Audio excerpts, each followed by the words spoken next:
Hello, this is John with Brainstorm Comics and Gaming after a little bit of a hiatus, almost a month.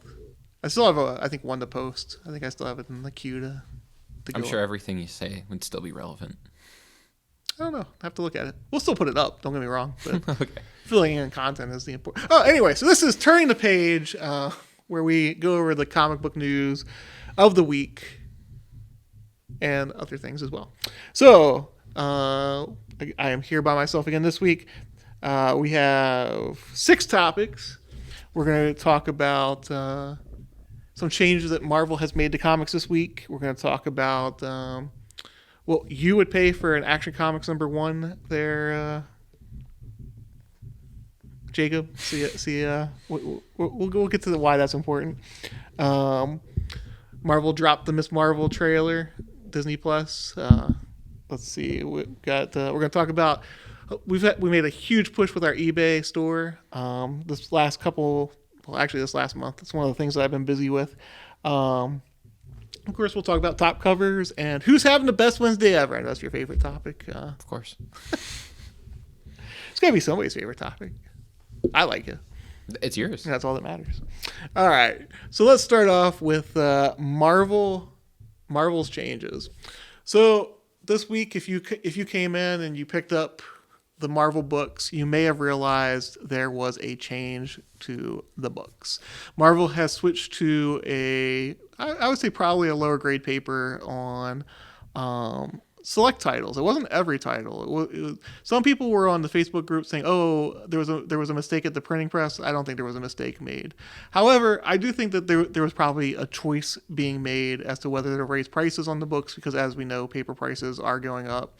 There are paper shortages as well. And that may have been another thing also. Maybe it wasn't a choice. Maybe it was like, hey, do you want this printed this week or do you want to wait until the normal paper comes in? I think it was probably a choice between raising prices on books or going with the lower tier paper. Which one would you have chosen if you were in that situation? Or would it matter on the book? Do you think like Amazing Spider-Man, you'd go with the higher grade paper? Yeah, I think that makes the most sense. It's already getting up there to a point where the price is kind of hard for someone new to jump in. I mean, it's not like it's crazy. I'm not going to be like, oh, it's way too much, but it's getting in there probably. So yeah, I mean, they're already very thin paper, so kind of scary to go any thinner than that. But yeah, I guess that's the best choice. I'm not too sure. So I'll ask you, because I have my own theory on this as a retailer. Do you have a select budget that you use for your purchases each week? Do you have like, this is how much I'm allotting for my comic book purchases, or not a specific amount, but I definitely because I know you just bought a house and everything also. So yeah. So like I said, it's not like a specific amount of like this is the maximum. Although it's probably beneficial if I did do that. But like especially like when all the X books came out, there was definitely a bit in my head where I was like, there's no way I can get every single title. So I'll look at which ones, and I kind of had like a rough estimate, especially like my big 2 are X-Men and Star Wars, and both those put out multiple books a week, and I kind of cut out which ones, not on like a specific price, but on like if it starts going over this amount, probably like 25, I'm like, all right, I'll cut one of those titles. Yeah. So if they raise prices, so right now prices are generally at the $3.99 point. There's some that are a little bit more expensive than that, but generally it's at the $3.99 point. And I was talking with one of my employees earlier today about this. I started working for the previous owner, Dan, in '98, and people spent the same per transaction then as they do now. Like when I worked for him, I paid attention to all that stuff, and when I wrote a business plan 10 years ago about like the store, it was the same dollar amount. So like I said, for like the last 20 years, people have spent the same. For here, it's about $32, $33 per transaction that people spend. So that's about, after the discount, it's probably about 9 to 10 books that people get per week. So it seems like that's their limit. So if you raise the price to $5, then you're gonna have them cut out probably 2 or 3 books so that they stay at that dollar amount. I do wonder if that 9 to 10 though is also just kind of a book limit, because subconsciously that's kind of where I am, and it's also a bit of, if I get too many more, I know I'm not going to be able to get through all of them in a week. But 20 years ago, the price point was $2.99. Oh, okay. So that's what I'm saying. Gotcha. I think it's more this is the disposable income I'm willing to put into it for. I mean, because what are you going to say the average paycheck for a person is? Like $18 an hour or $15 an hour I or $20 an hour, probably whatever average, you want to put I'd it say at. maybe 15. I don't know, over everyone, maybe. Okay. Maybe like 15. Okay, Hard to say, let's say with maybe 15. Mm-hmm. So after taxes are taken out of it and everything, you're probably looking at 3 hours of that person's work going towards paying for their hobby at that point. Mm-hmm. So, like I said, I think there is, whether it's intentional or not, like this is what I'm willing to spend on my hobby. So like I said, I'm torn because obviously you do want the higher quality paper, but at the same point, people need to also look at it from their own pocketbook. Like, would you want to pay that extra dollar per book? And but like you said, maybe they should do select books with the higher grade paper and other ones not. Yeah, I guess probably the biggest series you obviously want to keep that kind of consistent, but maybe mini series or something like that. I don't know what the best way to do it, but that could make sense. Yeah. Well, we'll turn the page on that one. I'm sure we'll come back to it as we get more feedback. Let us know what you would do. Which one would you have preferred? That Marvel go with a higher price point of $4.99 per book, or whether you would like them to go with the lower grade paper? Did you even notice the difference? Like I said, I know I did because I unload the books every week, so I'm definitely cognizant of all that.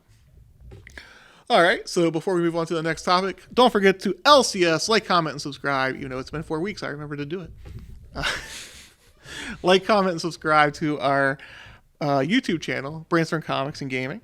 How many locations are there for Brainstorm? 8, 9. Oh, no, we have 2. We have 2 locations, one in downtown Frederick. If you're looking for a day trip, great stuff to do down there. Great dining, great breweries, great everything.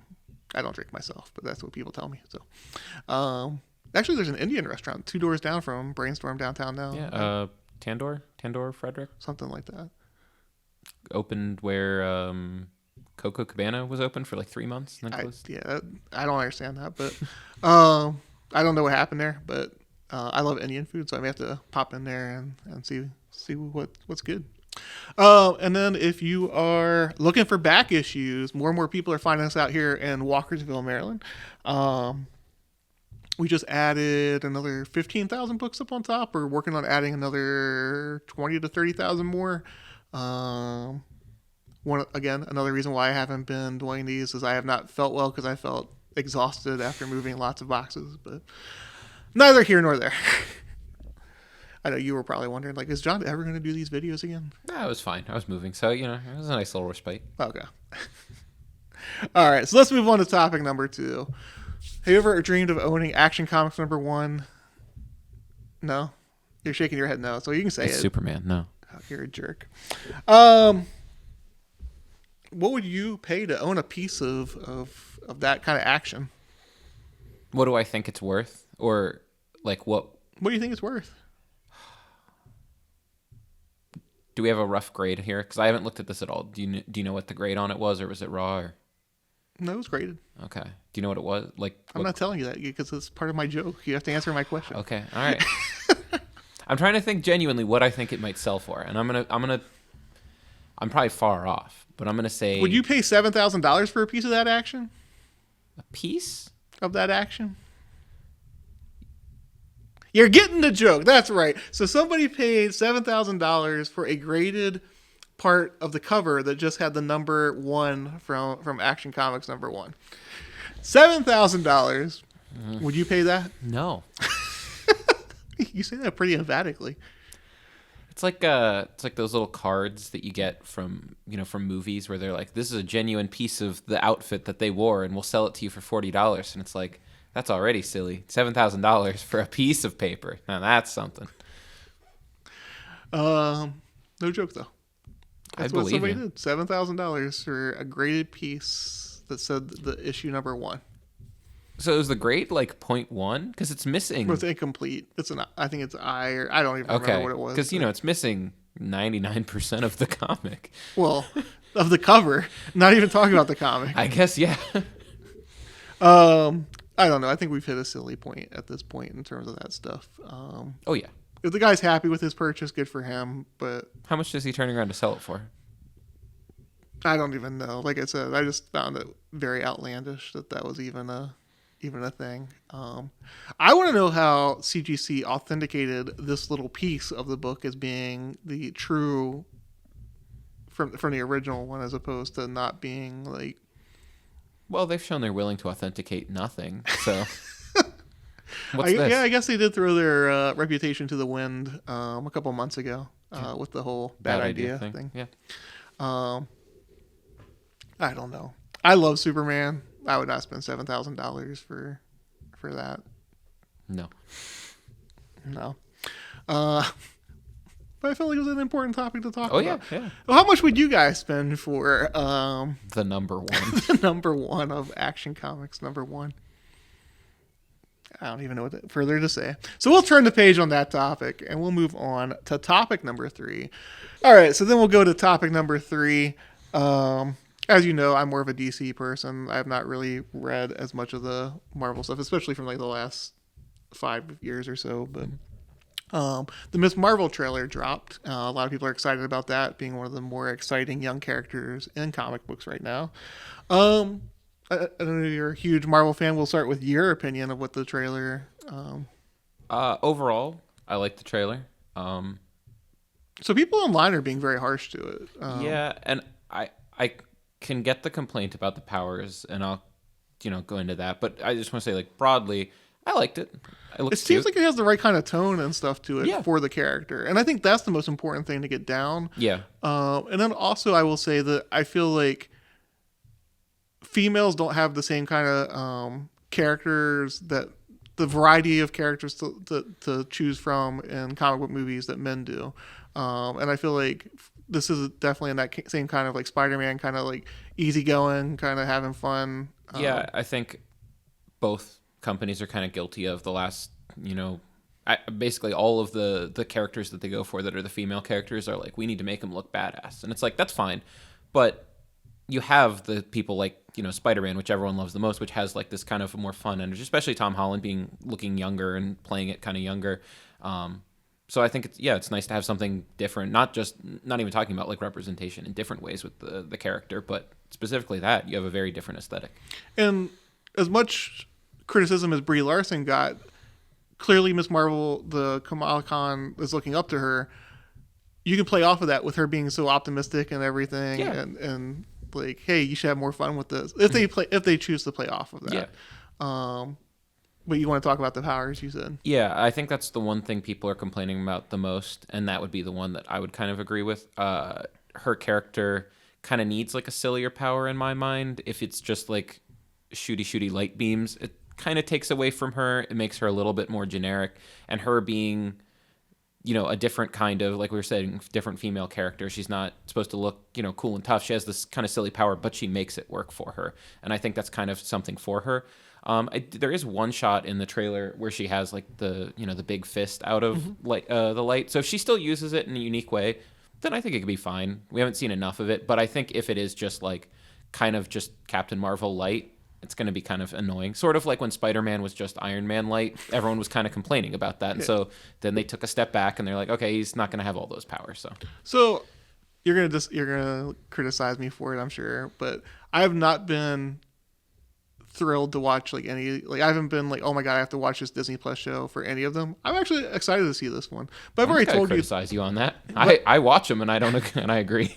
But I've already told you, like the movies I like the most are like Ant-Man and Guardians of the Galaxy, the ones that are more lighthearted anyway. So and this one seems more in that kind of vein. So, well, I just figured you might be like, oh, this one was great and you should have watched it. Or I tried watching 2 of them, and I won't say which ones because people will make it. The only one that I would really even be like, I think this one's good, and not just like, yeah, it's fine, would be Loki. Other than that, I don't think you're missing anything. Gotcha.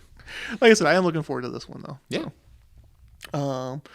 So we will turn the page on that one, and we will move on to topic number 4. So as I said, the last couple weeks we have been busy adding to the back issues, but we've also been working on our eBay store. We'll do the link in the description. We'll also put it up on the screen, I'm sure. If you have not been checking it out, I highly recommend it. Have you been checking it out? Of course you haven't. You're not an eBay person. You're more of a I like come to in come. and shop. I was gonna say, you're gonna complain that I come in and look around the store. But there's some great stuff on there. We have some very unique things on there. We do have this week on Sunday. We're adding a bunch of this week up there right now. We have a bunch of Omnibuy up there. Some very good ones. Next week we are adding some seldom seen things. We're adding a bunch of Lovecraft fanzines.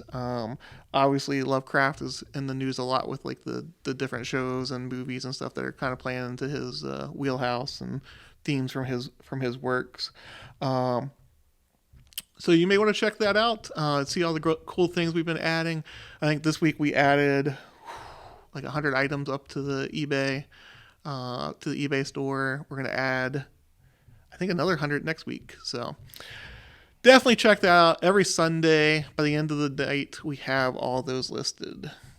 So we'll turn the page on that one. We'll move on to topic number 5, the top covers of the week, the hot covers of the week, future peppers maybe. We'll see. Number 1, Elektra, Black, White, and Blood, the B cover. I love that cover. The sword coming at the reader looks great. Speaking of Miss Marvel Beyond the Limit number 4, the snow globe kind of thing with Miss Marvel in the middle of it. Again, just a playful cover. I like it. For cover wise, but also for nostalgia and just making the little kid in me like go wow. Godzilla versus Mighty Morphin Power Rangers number 1. And then Gunslinger Spawn number 6. Also very cool cover. Violator devouring all the different spawns. I like it. That's all I have for the top covers. And then we'll move on to topic number 6. You know what topic number 6 is? Couldn't possibly guess. You couldn't guess? Dang. Best Wednesday ever. You have to edit that. The first one didn't come off quite right. No, I'm gonna leave it in. Oh, son of a... Scott Snyder and Greg Capullo are having the best Wednesday ever. We Have Demons, number 1 hit this week. They had signed the Substack contract, and now they're putting it into print. Very good stuff there. Nostalgia's having the best Wednesday ever. As we just said, Godzilla, Mighty Morphin Power Rangers. How could you go wrong? 2 great properties. Chocolate and peanut butter. The way it should be. You know who's not having the best Wednesday ever, Jacob?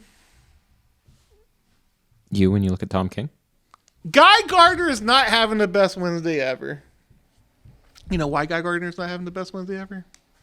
Because of Tom King? Because of Tom King. If you want to know why Guy Gardner is not having the best Wednesday ever, read Human Target number 6. Or not. I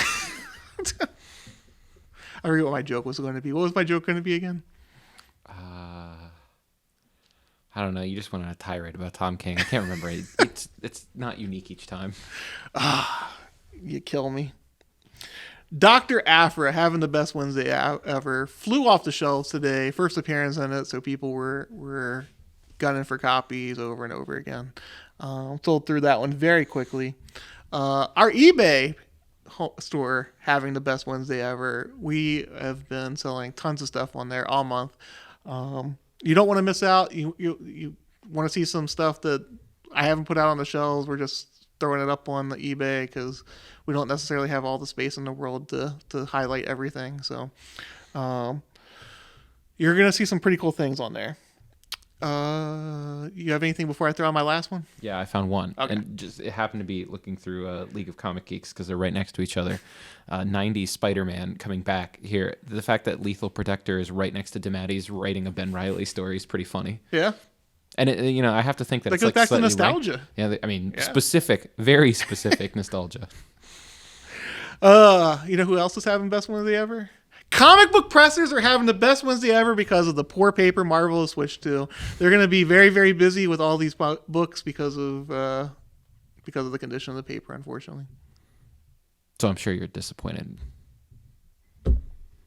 Somebody's got to win when somebody loses. So, no, I'm torn on it. Like I said, Torn.